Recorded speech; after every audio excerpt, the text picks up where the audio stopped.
모든 인간은 어떤 형태로든지 다 신을 섬기고 있습니다. 이 세상에 신을 섬기지 않는 사람은 단 한 사람도 없습니다. 성경이 말하는 유일한 참 하나님의 신 여호와 하나님을 섬기지 않으면요 가짜 신이라도 섬기게 되어 있는 것입니다. 신이 없다고 교만하게 주장한 무신론자 있죠. 무신론자들도 자기 자신을 신으로 섬기고 있는 거예요. 인간은 참 하나님을 섬기지 않을 때 참 하나님 대용으로 여러 가지 우상을 만들어 섬깁니다. 그렇게 되어 있습니다. 여러분 타종교를 보십시오. 얼마나 여러 가지 우상들을 섬깁니까? 사람의 우상부터 시작해서 하늘의 태양, 짐승, 뱀, 심지어 벌레까지. 그들은 벌레까지 형상을 만들어 섬깁니다.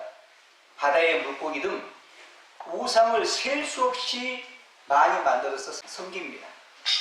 그래서 우리 장로교 창시자인 존 칼빈 선생은 우리 마음속에는 우상을 만드는 공장이 있다 그렇게 했습니다. 그러니까 인간은 우상을 만드는 제조기라고 해도 과언이 아니에요. 우리가 이미 살펴본 대로 제1계명은 나 외에 다른 신을 내게 두지 말라. 이 계명으로 예배의 대상을 말하죠. 그러니까 우리 예배의 대상은 누굽니까? 참신이신 하나님이라는 거죠. 그게 제1계명입니다. 유일한 참신이신 하나님 외에 다른 신들이나 우상들에게 예배를 하거나 그들을 섬기지 말라는 거예요. 하나님과 우리 사이에 다른 어떤 것도 끼어들지 말게 하라는 것입니다. 제2계명은 가짜 신이든 진짜 하나님이든 형상을 만들어서 섬기지 말라. 형상을 만들어서 예배하지 말라는 것. 오늘 본문 4절 5절을 보시면 너를 위하여 밑줄 그으십시오. 너를 위하여 새긴 우상을 만들지 말고 또 위로 하늘에 있는 것이나 아래로 땅에 있는 것이나 땅 아래로 물속에 있는 것에 어떤 형상도 만들지 말며 그것들에게 절하지 말며 그것들을 섬기지 말라. 여러분 모든 우상은요 자기 욕망, 자기 탐심, 자기 이기심에서 생깁니다. 자기 이기심. 바울은 골로새서 3장 5절에서 그러므로 땅에 있는 지체를 죽이라 곧 음란과 불령과 사욕과 악한 정욕과 탐심이니 탐심은 곧 뭐라? 우상 숭배니라. 이 탐심, 욕망에서 우상이 생기는 거예요. 자기 욕망, 자기 욕심을 채우기 위해서. 여러분 집어등을 아십니까? 집어등 들어보셨어요? 집어등은요 오징어잡이 어부가 밤바다에 나가서 배에 집어등을 환하게 켜둡니다. 집어등은 고기를 모으기 위해서 불을 켜놓은 등을 집어등이라고 합니다.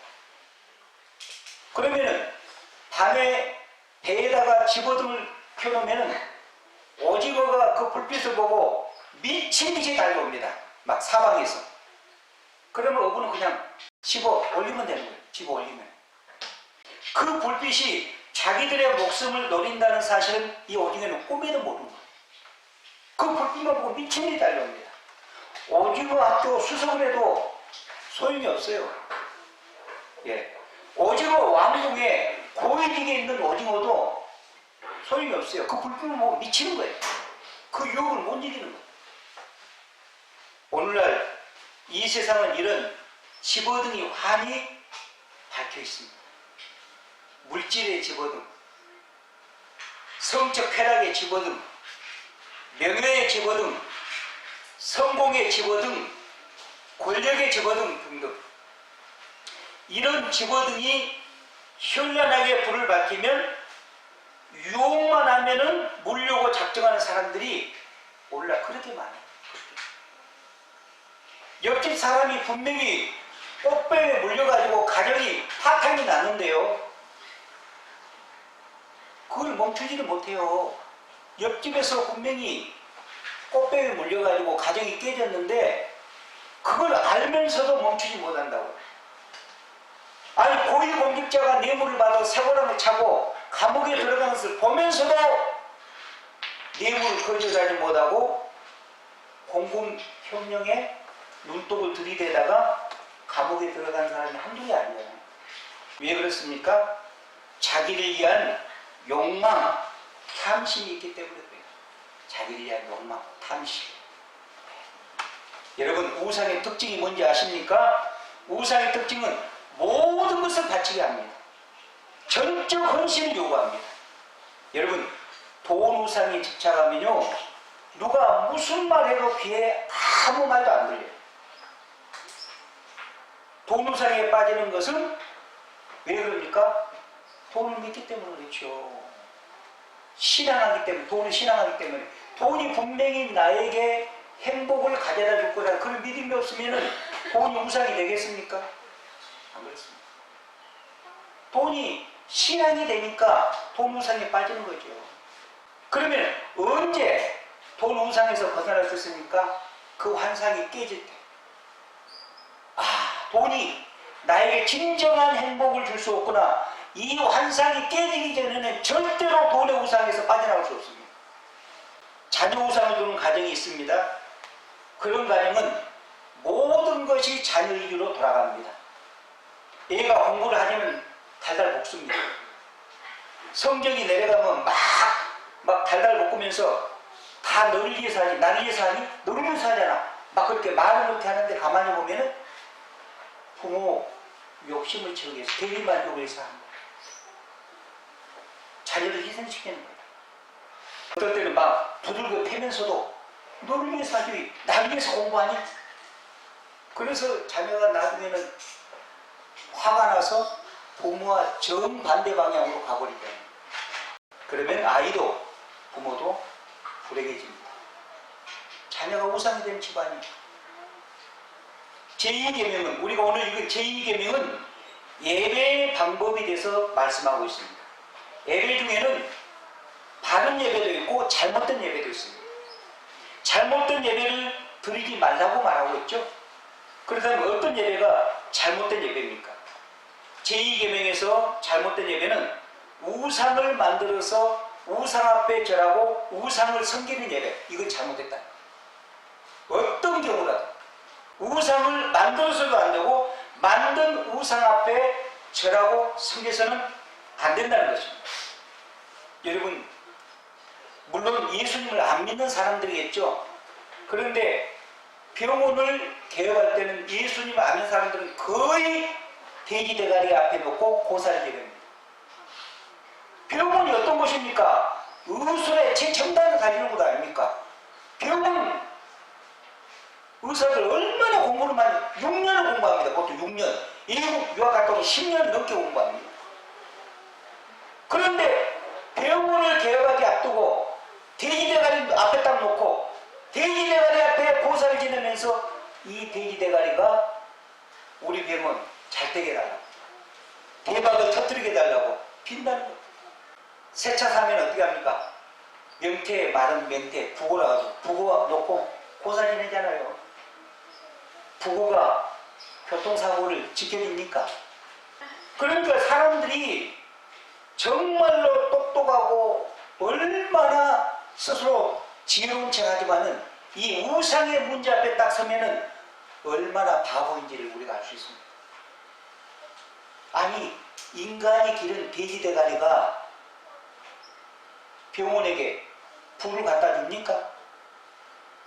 부고가 마른 맹태가 교통사고를 지켜줍니까?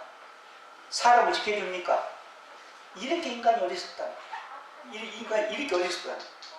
그래서 앞으로 우주선 앞에서도 아마 고사를 지낼 것 같아요. 우주선 개발하면. 그렇다면 우리는 여기서 한 가지 의문을 갖게 됩니다. 민수기 21장에 보면 하나님께서 모세에게 놋뱀을 만들어서 장대 위에 매달라고 하시는 내용이 나오거든요. 그럼 놋뱀은 형상이잖아요. 놋뱀도 형상이잖아요. 왜 그러냐면 이스라엘 백성들이 광야에서 하나님 앞에 원망불평하니까 하나님께서 불뱀을 보내가지고 이스라엘 백성들 물게 불뱀을 독사하잖아요. 이스라엘 백성들이 죽어갑니다. 그때 하나님은 모세를 중개로 해서 뭐라고 말합니까? 놋뱀을 만들어서 장대 위에 놋뱀을 달아 메고, 놋뱀을 만지는 자입니까? 놋뱀을 보는 자입니까? 놋뱀을 보는 자는 살리라. 그래서 정말 놋뱀을 보니까 다 죽어간 사람이 살아났어요. 그러면 이 놋뱀은 우상입니까? 한 거예요. 모세에게 놋뱀의 형상을 만들라는 것은 하나님의 특별 명령이었잖아요. 모세는 하나님의 명령에 의해 놋뱀을 만들었지만 사람들은요, 자기를 위해서 형상을 만들어요. 자기 욕심을 위해서, 자기 욕망을 위해서. 다시 말하면 모세는 불뱀에 물린 자들을 치료하기 위해서 놋뱀을 세웠지만은 이스라엘 백성들은 자신들의 유익을 위해서 형상을 만들어서 그것에 제사를 드리는 것입니다. 이것이 엄연한 제2계명을 범하는 것이죠. 이스라엘 백성이 오랜 세월 놋뱀 이상을 지나치게 경외심을 가지고 분양하기 시작합니다. 놋뱀. 그러자 우리 하나님은 히스기야 왕을 통해서 이스라엘 백성이 섬기던 이 놋뱀상을 느후수단이라고 하면서 그것을 완전히 박살내게 하십니다. 타파하게 하십니다. 그러면서 뭐라고 하는가? 느후수단이 놋조각이다. 놋조각. 하나님은 모세에게 놋뱀을 만들게 하신 것은요, 그것을 세워서 쳐다보는 사람마다 불뱀인 독사에 물린 자들을 뭐하기 위해서? 살리기 위해서 한 거 아닙니까? 살리기 위해서. 놋뱀을 높이 세워서 그것을 쳐다보는 사람마다 독이 사라지고 살아나는 것처럼 나중에 십자가에 달리신 예수 그리스도를 바라보는 사람마다 죄독이 사라지고 살도록 해주신다는 하나님의 뜻이 담겨있는 것입니다. 하나님께서 모세에게 세우신 것은요, 예수 그리스도를 미리 보여준 하나의 예표입니다. 예표. 그런 사람들이 이 정신을 잃어버린 거예요. 여러분, 성경책이 우상이 될 수 있습니다. 십자가가 우상이 될 수 있습니다. 어느 교인이 목사님에게 이렇게 말하더라고요. 목사님, 저는요 가방에 늘 성경책을 가지고 다녀요. 그리고 잘 때도 머리맡에 성경책을 놓고 자요. 그런데 성경책을 한 번도 안 읽었어요. 그러니까 하나님의 말씀으로 한 것이 아니고 부족처럼. 예. 그리고 차 탈 때 성경책을 차 앞에다 딱 놓는다. 그거는 뭡니까? 성경책의 우상. 우리는 대한예수교 장로의 합동체입니다. 우리 교단의 특징은 이 앞에 강대상 뒤에 십자가를 붙이지 않습니다. 저도 십자가를 딱 하나 걸어놓고 네온사인 같은 거 딱 하고 새벽기도 만약에 한다고 하면 불 딱 끄면은 은은하게 하면은 여기서 뭔가 영적인 뭐 그런 느낌이 나고, 그러면 아마 십자가를 딱 해놓으면 여기 앞에 와서 십자가 앞에 와가지고 기도하는 사람들도 있겠죠. 여러분 기억하십시오. 십자가 자체에 영음이 있는 것이 아니고 십자가에 달리신 예수 그리스도께 영적인 생명이 있는 것입니다. 영적인 의미가 있는 것이죠. 십자가 자체가 의미가 있는 것이 아니죠. 물론 십자가를 우리가 가지고 다니도 예수님의 그 공로를 묵상하면서 십자가를 가지고 다니면 그거는 문제가 되지 않겠습니다만은 십자가 그 자체가 나를 지켜주고 성경책 자체가 나를 지켜주고 나에게 복을 준다고 생각하면 그건 뭐 우상이다. 그게 우상이다. 여러분, 우리가 제2계명에서 제2계명을 살펴보면서 한 가지 궁금한 점이 있습니다. 우리 하나님은 우상을 만들지 말고 그것을 절하지 말라고 하셨는데, 그렇다면 모든 형상을 만드는 것이 다 우상이냐? 여러분 어떻게 생각합니까? 그렇지 않습니다. 하나님께서는요, 형상을 만드는 모든 조각가를 우상 제조자로 보시지 않아요. 대학에 가면 미래에 조속가가 있잖아요. 조속가. 그럼 조속화 나온 사람들은 다 우상을 섬기는 자들입니까? 아니잖아요. 하나님께서 모든 상을 그리는 사람, 즉 화가를 우상 제조자로 보시지 않는다 그 말입니다.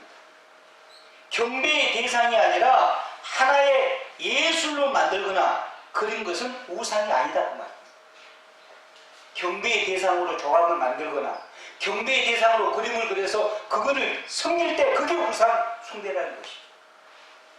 만약에 하나님께서 모든 형상을 만들지 말라고 하셨다면요, 성전의 언약궤, 다시 말하면 법궤는 어떻게 됩니까? 분명히 하나님 법궤를 만들라고 하셨습니다. 하나님은 분명 언약궤도 만들게 하셨고 언약궤 양쪽에 금으로 그룹이라고 하는 천사의 상도 만들게 하셨잖아요. 성전을 분명히 나오잖아요. 출애굽기에.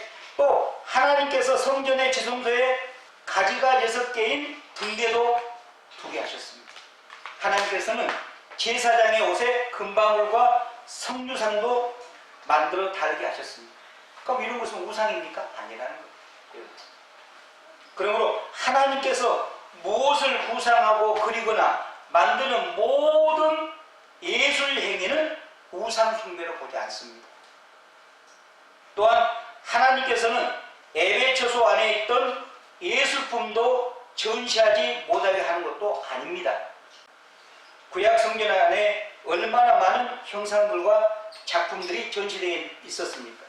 그래서 제2계명이 금한 것은 우리가 그 앞에 엎드려 섬길 목적으로 무엇을 만들거나 두는 것을 우상숭배라고 하는 것입니다. 하나님께서 우상숭배의 목적으로 형상을 만들거나 전하거나 섬기는 것을 금한 것입니다. 그래서 레위기 26장 1절에서 하나님은 이 점을 우리에게 분명히 말씀하시죠. 너희는 자기를 위하여 우상을 만들지 말지니 조각한 것이나 주상을 세우지 말며 너희 땅에 조각한 석상을 세우고 그에게 경배하지 말라. 나는 너희의 하나님 여호와이니라. 우리 예수님은 우물가에서 사마리아 여인에게 이렇게 말씀하셨습니다. 하나님은 영이시니 예배하는 자가 영과 진리로 예배하지. 요한복음 4장 24절. 우리는 영으로 하나님을 어떻게 해야 됩니까? 예배해야 하는 것입니다. 영으로 예배한다는 것은 하나님이 영이시기 때문에 우리가 하나님께 예배할 때 형식과 외식이 아니라 진정으로 우리의 가장 깊은 영혼으로 하나님 앞에 경배드려야 하는 것입니다. 여호와 하나님께서 말씀하신 방식대로 진리로 우리가 예배를 드려야 되는 것입니다. 여러분, 카톨릭의 10계명 중에 카톨릭에는 우리가 하는 제2계명이 빠져 있습니다. 그리고 카톨릭은 제10계명을 둘로 나누었습니다.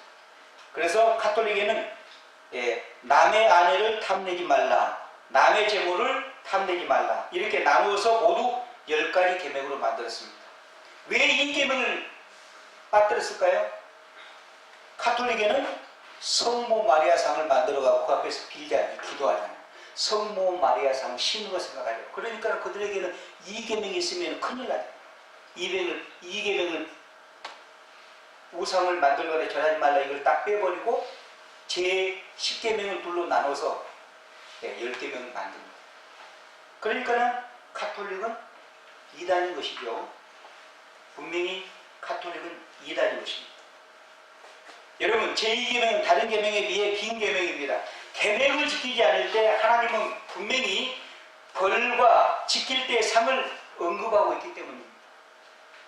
하나님은 먼저 우상을 만들어 숭배하지 말라고 하는 이 계명을 어긴 자에게 이렇게 증거한다고 경고하시죠.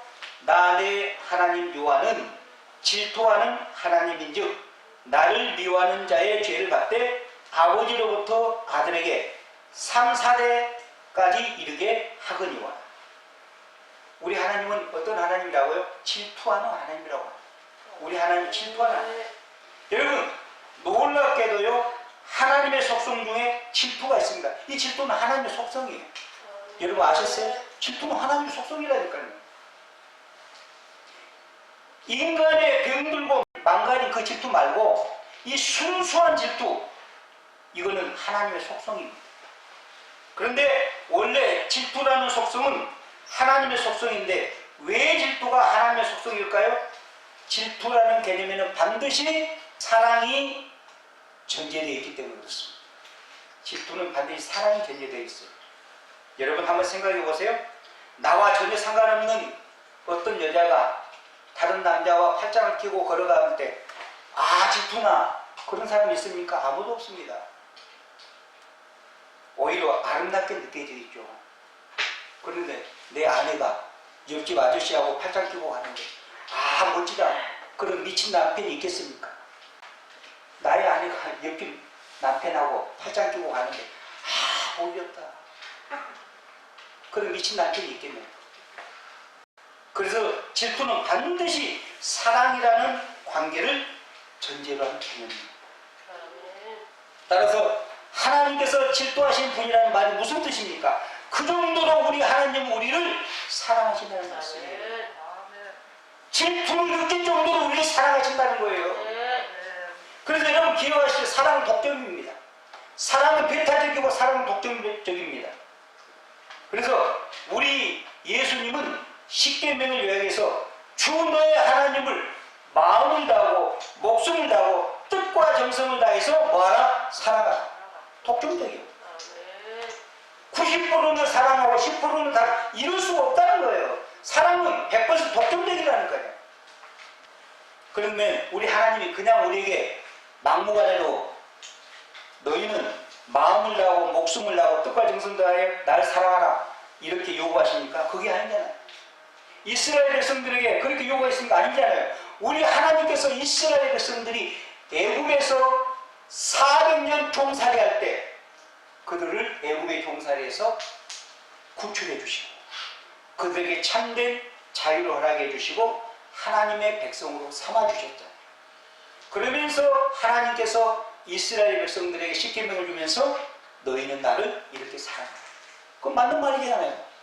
하나님이 400년 동안 종살이하는 이스라엘 백성들을 노예에서 구출해 주시고 그들에게 참된 자유를 주시고 그들을 하나님의 백성으로 삼아 주시면서 너희가 나의 백성답게 이제는 이렇게 살아라. 나를 이렇게 사랑해다오. 그게 잘못된 겁니까? 종성적인 거잖아요. 그러면서 하나님은 또 우리가 로마서 5장에 아직 죄인 되었을 때 자기 하나밖에 없는 아들을 십자가에 내주시면서 자기의 사랑을 뭐 하셨느니라? 확증하셨느니라. 그러니까 우리에게 내가 너희를 지옥의 형벌에서 구출하기 위해서 죄에서 너희를 구하기 위해서 나의 하나밖에 없는 아들도 아끼지 않았다. 그러므로 너희도 나만 사랑해다오. 이게 잘못된 겁니까? 맞는 거잖아요. 맞는 거잖아요. 여러분 남편이 아내를 가장 사랑하는 방법이 뭔지 아십니까? 딴 여자 안 넣는 거예요. 아무리 고급 반지해주고 차 사주고 집 사주고 매일 사랑한다고 고백해도 딴 여자 얻으면 그 사람은 사랑하지 않는 거예요. 아내를 사랑하지 않는 거예요. 아내를 속이는 거지. 왜냐? 사랑은 독점이니까. 우리가 하나님을 사랑하는 것은 뭡니까? 하나님만 경배하는 거예요. 하나님만 사랑하는 거예요. 우리가 자기 아내 외에 다른 여자를 만나면 외도 한 거잖아요. 그래서 우리가 하나님 외에 다른 신을 섬기는 걸 영적 간음이라고 합니다. 영적 간음. 우리 하나님은 우리가 다른 신을 섬기면 질투하신다고 말씀하잖아요. 그게 당연한 거죠. 우리를 사랑하시니까. 우리를 만약에 우리가 다른 신을 섬기는데 생각해 보세요. 그것도 하나님이 만든 피조물.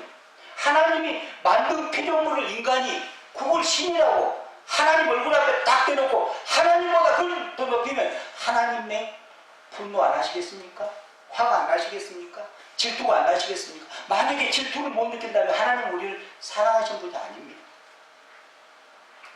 질투를 느껴야 하나님 우리를 진정으로 사랑하시는 분이시죠. 여러분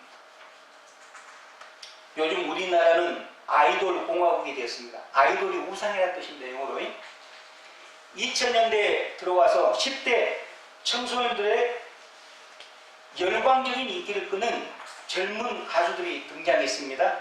그 이후에 한국 사회는 아이돌 공화국이라고 불려지게 됐습니다. 이런 말까지 생겼습니다. 그래서 2015년을 기준으로 해서 걸그룹만 몇 개 되냐 아십니까? 200개, 200개.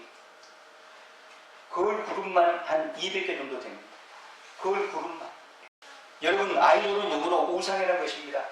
우리 자녀들이 그러니까 하나님보다 인간 우상들을 섬기고 있다는 거예요. 교회는 다니지만은 어떤 목사님 아들이 소녀시대 콘서트에 갔다 와가지고 너무 황홀해가지고 막 하니까는 그 아빠는 교수님이고 목사님인데 너 오늘 콘서트에 가보니까 어떻더냐. 너무 황홀했어요. 그러니까 목사님이 너 예배 드리면서 그렇게 황홀함을 느꼈는데 한 번도 못 느꼈어요. 예배 드릴 때는 황홀함을 한 번도 못 느꼈는데 소녀시대 콘서트 한 번 갔다 오니 황홀해서 막. 그러니까 뭡니까? 소녀시대 인간 우상을 우리 자녀들이 섬기는 거예요. 인간 우상 섬기는 거예요. 하나님보다 더 높이니. 여러분, 트레빈 왁스라고 하는 사람이 우리 시대의 6가지 우상이라는 책을 썼어요. 이 트레빈 왁스는 그 자신의 책에서 6가지 우상을 말합니다. 내 자신, 성공, 돈, 레저, 성, 그 다음에 권력. 이렇게 6가지 우상이 있다고 지적합니다. 물론 이거 외에도 많겠죠. 그런데 이제 대표적으로 6가지를 지적한 것입니다. 여러분, 내 자신이 우상이 될 수 있습니다. 어떤 사람은요, 누가 한마디 하면은 그것을 가지고 상처를 받아갖고 하루 종일 고시봅니다. 하루 종일 그걸 생각합니다. 그걸 보니까 그 사람에게는 자기 자신이 우상이에요. 그거 아십니까? 자기 자신이 우상이에요. 우상. 내 자신이 우상이니까 상처받았다고 하루 종일 곱씹습니다. 내가 하나님 앞에 무슨 그런 대단한 존재입니까? 다 죄인인데. 정말로 자존감이 높은 사람은 누가 그런 말하고 나를 욕하면은 아이고 나는 그것보다 더 못한 사람이고 더 악한 사람인데 하고 그냥 지나가 버리는 거예요. 돈이 우상이 된 사람이 있습니다. 여러분에게 만약에 이 사람이 돈을 우상으로 섬기느냐 아니냐 간단해요. 알아보면 딱 한 가지 질문만 해보면 돼요. 100억 줄 테니까 하나님을 버리시겠습니까? 100억 평생 동안 일하라고 모을 수 있는. 예. 그러니 저는 100억을 선택하겠습니다 하면 그 사람은 돈이 우상이고, 또 어떤 사람은 100억하고 하나님하고 어느 쪽을 선택하겠습니까? 그거 애매한데요. 한번 생각해 봐야 되겠네요. 그 사람도 위험한 사람. 그 사람 위험한 사람. 어떤 사람은 성공 우상이 있습니다. 성공에 집착합니다. 다른 사람이 인정받으려고. 내 존재 가치를 인정받으려고 얼마나 일합니까? 여행 가서도 일을 얻지 않습니다. 성공합니다. 성공 우상. 성공 아니고. 사람들로부터 인정받으려는 이 유혹을 떨쳐버려야 합니다. 그런 점에서 여러분, 설교도 목회자의 우상이 될 수 있습니다. 설교도, 저도 할 때는 설교도 하나님 의식하는 것보다 사람을 의식하고 어떻게 하든 사람에게 잘 보여요. 그 우상이에요. 스포츠도 마찬가지. 스포츠, 운동도 마찬가지. 주 안에 사랑하는 여러분, 조상이나 부모님이 귀신을 섬기면 하나님의 징계와 심판을 받습니다. 성경의 대표적인 인물이 누굽니까? 여로보암 왕입니다. 여로보암. 하나님께서 여로보암 왕에게 이렇게 경고하십니다. 내 이전의 사람들보다 더 악을 행하고 가서 너를 위하여 다른 신을 만들며 우상을 부어 만들어 나를 노엽게 하고 나를 내 등 뒤에 버렸도다. 그러므로 내가 여로보암의 집에 재앙을 내려 여로보암에게 속한 산에는 이스라엘 가운데 매인자나 노인자나 다 끊어버리되 거름더미를 쓸어버린 같이 여로보암의 집을 맑게 쓸어버릴지라. 여로보암은 우상 숭배를 통하여 후손들까지 망친 인물입니다. 아왕도 마찬가지죠. 아왕도 우상 숭배를 통해서 후손들을 완전히 망쳐놓았습니다. 아합의 아들 70명이 도륙을 당하고요, 죽임을 당하고요, 왕목도 빼앗겼습니다. 와방이 우상을 섬겼다. 여기서 우리는 또 한 가지 의문점을 발견합니다. 만일 후손들이 선조들의 우상 숭배죄 때문에 망한다면 하나님의 말씀 에스겔 18장 20절 범죄하는 그 영혼이 죽을지라도 아들은 아버지의 죄악을 담당하지 아니할 것이요 아버지는 아들의 죄악을 담당하지 아니하리니 의인의 공의도 자기에게 돌아가고 악인의 악도 자기에게 돌아가라. 이 말씀과 충돌을 일으키다. 그리고 우리 그럽니다. 내 죄 때문에 우리 애들이 저렇게. 그래서 몇 년 전에 가게 흐르는 저주를 끊으라. 그 책은 그건 비성경적입니다. 아주 우리나라 베스트셀러가 됐는데 분명히 뭐라고 말합니까? 죄를 아버지가 죄를 범했으면 아버지가 하나님 앞에 심판을 받는다는 거예요. 아버지의 죄 때문에 아들까지 심판을 받는다고 말하지 않습니다. 그런데 오늘 본문에는 뭐라고 말합니까? 오늘 본문에는 5절 보면은 그것들에게 절하지 말며 그것들을 섬기지 말라. 나 내 하나님 여호와는 질투하는 하나님인즉 나를 미워하는 자의 죄를 갚되 아버지로부터 아들에게로 3, 4대까지 이르게 하거든요. 이거 분명히 아버지 죄를 아들에게 3, 4대까지. 이게 무슨 말이에요? 서로 간에 충돌을 일으키잖아요. 이거는 무슨 말이냐면은 그 당시의 배경을 알아야 돼요. 그 당시에는요, 지금으로부터 3,500년 전이니까 지금보다 오래 살았어요, 사람들이. 그리고 그 당시에는 대가족제예요, 대가족제도. 그래서 그 당시에는 한 집안 안에 3대, 4대, 심지어는 5대까지 같이 살았습니다.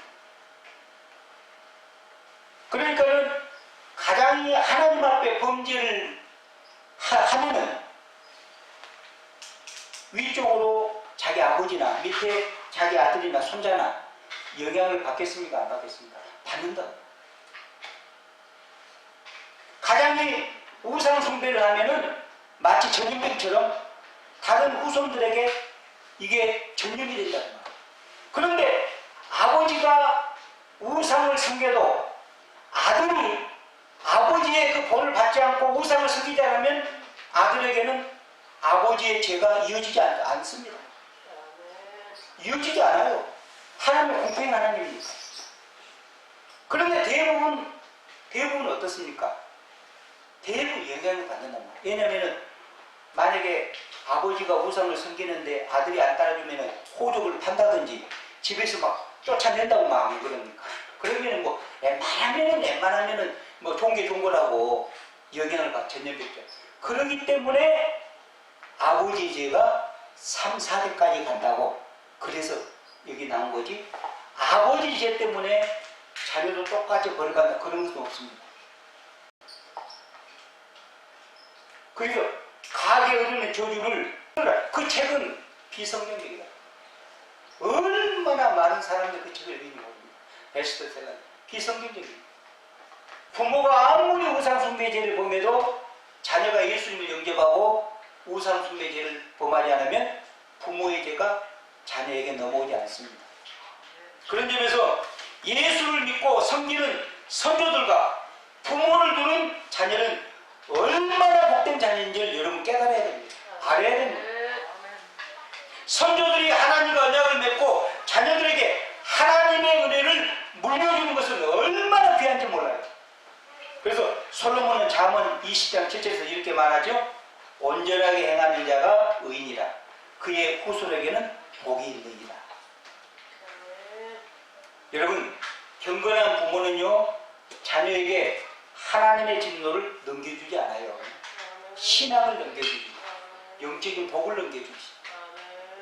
우리가 잘 아는 성 어거스틴 어머니 모니카는 어거스틴이 20대 방황했잖아요. 탕하했잖아요. 그때 그 아들을 회심시키기 위하여 해산하는 고통을 겪었다고 말합니다. 내 아들을 하나님의 백성으로 만들기 위하여 어머니가 애를 낳는 그 해산하는 고통을 겪었다는 거예요. 얼마나 기도했겠습니까? 눈물로. 오늘 본문에 보니까 하나님은 사람들이 피조물을 섬기는 우상 숭배를 하나님을 미워하는 행위로 보십니다. 우리가 하나님 외에 다른 우상을 섬기면 하나님께서는 우리가 하나님을 미워한 죄를 범한 걸로 하나님 여기신다. 그리고 반드시 그런 자는 하나님께서 찾아가셔서 방문하셔서 징계하시고 심판하신다고 성경은 말합니다. 반드시 심판하신다. 그런데 6절에 보니까 우리 하나님은 하나님을 사랑하고 하나님을 계명을 지키는 사람을 얼마나 은혜와 사랑을 베푸신 분임을 알 수가 있습니다. 나를 사랑하고 내 계명을 지키는 자에게는 몇 대까지? 몇 대까지? 천대까지. 아까 보니까 우상을 숭배하는 자는 3, 4대에 끝나잖아요. 그런데 나를 정말로 사랑하고 나를 경배하는 자에게는 하나님께서 천대까지. 이거는 문해적인 표현인데 영원히 은혜를 받. 은혜란 말은 히브리어 헤세드입니다. 헤세드. 헤세드는 좋은 것은 다 포함된 단어가 헤세드입니다. 이 헤세드에는요, 선, 친절, 긍휼, 은혜, 사랑 등 좋은 것은 다 들어있는 단어가 헤세드입니다. 이게 은혜입니다. 이걸 우리는 표현해요. 그게 복덩어리, 은혜 덩어리가 헤세드입니다. 그리고 우리가 하나님을 사랑하고 하나님의 말씀대로 예배드리고 하나님만 섬기면 하나님은 천대까지 우리에게 이 헤세드, 은혜를 우리에게 베풀어 주신다. 헤세드는 여러 가지로 나타납니다만은 몇 가지 들면은 하나님 우리에게 햇빛과 비를 주십니다. 이게 헤세드예요. 하나님. 이거는 안 믿는 사람 믿는 사람 다 똑같이. 그리고 우리가 살잖아요. 우리 하나님은 우리에게 계절을 따라 먹을 것을 주시고 마실 것을 주시고 쉴 수 있는 공간을 주십니다. 우리가 다 지냈잖아요. 이게 하나님의 헤세드예요. 헤세드. 우리 하나님은 우리에게 복음의 자유를 주십니다. 하나님께서 우리의 불신 가족, 친척, 친구, 이웃, 동료, 태신자에게 복음의 문을 열어주십니다. 하나님은 생명과 은총의 생수가 성령이신 예수 그리스도에게 흘러나오게 해서요, 우리의 가족과 친척과 가문과 우리 도시와 우리 나라와 세계 열방으로 흘러가게 하십니다. 이게 하나님의 헤세드다. 그리고 하나님은 예수 그리스도의 생수가 흘러가는 곳마다 어떤 병이든지 회복되게 해주십니다. 믿으십니까? 그게 육체적인 병이든 정신적인 병이든 예수의 생명수가 흘러가면 다 고침받고 회복됩니다. 그런 헤세드.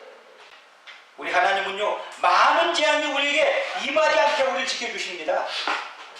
하나님은 나의 방패시오 나의 영광이시라고 시편 기자는 고백합니다.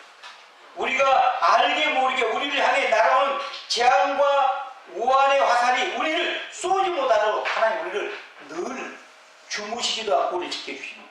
그래서 시편 91편에 보면은 이렇게 말씀합니다. 너는 밤에 찾아오는 공포와 낮에 날아드는 화살과 어두울 때 퍼지는 전염병과 지금 코로나처럼 그 다음에 밝을 때 닥쳐오는 재앙을 두려워하지 아니하리로다. 1000명이 내 왼쪽에서 10,000명이 내 오른쪽에서 엎드러지나 이 재앙이 내게 가까이 하지 못하리로다. 할렐루야. 그리고 우리 성교회 성도도 한 명도 지금까지 확진자가 없잖아요. 이 가까이 있는 우리 목사님들 지금 확진자가 생겨가지고요, 매일같이 기도하잖아요. 우리가 왜 우리 교회라고 확진자가 발생하지 않겠습니까? 하나님이 생명사기로 쌓았잖아요.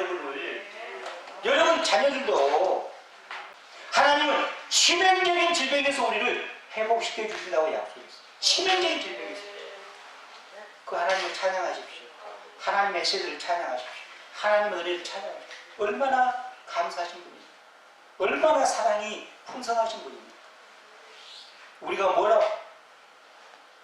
하나님께서 사랑하신 사람은 죄를 짓게 내버려 두지 않고요, 징계를 통해서라도 죄를 회개하고 청산하고 악에서 돌이키십니다.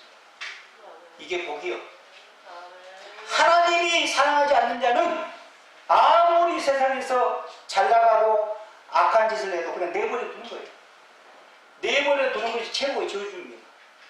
그런데 하나님이 사랑하시는 사람은요, 죄를 짓게 되고 하나님의 마음을 아프게 하면은 징계를 통해서라도 사랑의 채찍을 통해서라도 그 사람을 어떻게 반드시 회개시키고 그 죄를 청산해서 하나님께로 돌아오게 만드신다. 이게 복 중의 복입니다. 물론 징계는 아프죠. 그 기간 동안은 고통이 있죠. 그러나 우리 하나님은 그 영혼을 살리기 위해서 그렇게 하신 거예요. 우상을 만들지 말고 우상 앞에 절하지 말고 우상을 섬기지 말라는 이 제2계명은 하나님을 섬기는 방법을 우리에게 확실하게 제시해 줍니다. 그러므로 여러분, 조상 숭배는요, 조상을 귀신으로 만드는 죄입니다. 조상 숭배. 살아계실 때 부모님을 잘 섬기지. 우리나라 사람들은 살아있는 부모에게 고박을 해놓고 돌아가시면 묘는 대통령 묘처럼 그렇게 화려하게 하고, 그거 뭡니까? 샤머니. 부모님 홀령이 우리 후손들을 잘 되게 해달라고 비는 것. 그건 기복적이 잘못된 거. 그거는 조상을 귀신으로 만든 거잖아요. 그 밥 차려놓으면 조상이 가서 그 밥을 먹습니까? 조상 숭배는 완전히 우상 숭배입니다. 아까 말한 것처럼 마리아 상 앞에 기도하는 거 우상 숭배입니다. 우리는 유일하신 참 하나님 여호와를 상으로 만들어 섬기는 일을 일절하지 말아야 됩니다. 우리는 하나님 앞에 영과 진리로 예배드려야 됩니다. 다른 예배. 하나님은 우상 숭배를 혐오하십니다. 창조주 하나님은요, 자신의 영광을 절대로 피조물에게 빼앗기지 않습니다. 우리 하나님은 거룩한 질투를 하십니다. 하나님은 그래서 우상 숭배자의 후손을 3, 4대까지 만일 그 우상 숭배 죄를 회개하지 아니하면 그 진노의 심판을 반드시 하신다고 말씀합니다. 회개하지 아니하면. 우리는 창조주 하나님의 피조물을 우상으로 섬기지 말아야 됩니다. 하나님은 영이시기 때문에 영으로 예배드려야 됩니다. 영으로. 그리고 하나님은 하나님을 바로 알고 예배해야 하기 때문에 진리로, 진리 하나님의 말씀으로 예배해야 하는 것입니다. 하나님은 우리가 우상을 버리고 살아계신 하나님을 영과 진리로 예배하면 우리에게 천대까지 은혜를 베푸신다고 분명히 약속하셨습니다. 나를 사랑하고 내 계명을 지키는 자에게는 천대까지 은혜를 베푸십니다. 우리 주 안에 사랑하는 여러분, 우상 숭배는 일절하지 말고 예수 그리스도를 통해서 여호와와 하나님만을 예배하여 천대까지 대대로 복을 받아 누리는 기독교 명문 가문을 이룰 수 있기를 주의 이름으로 축원합니다.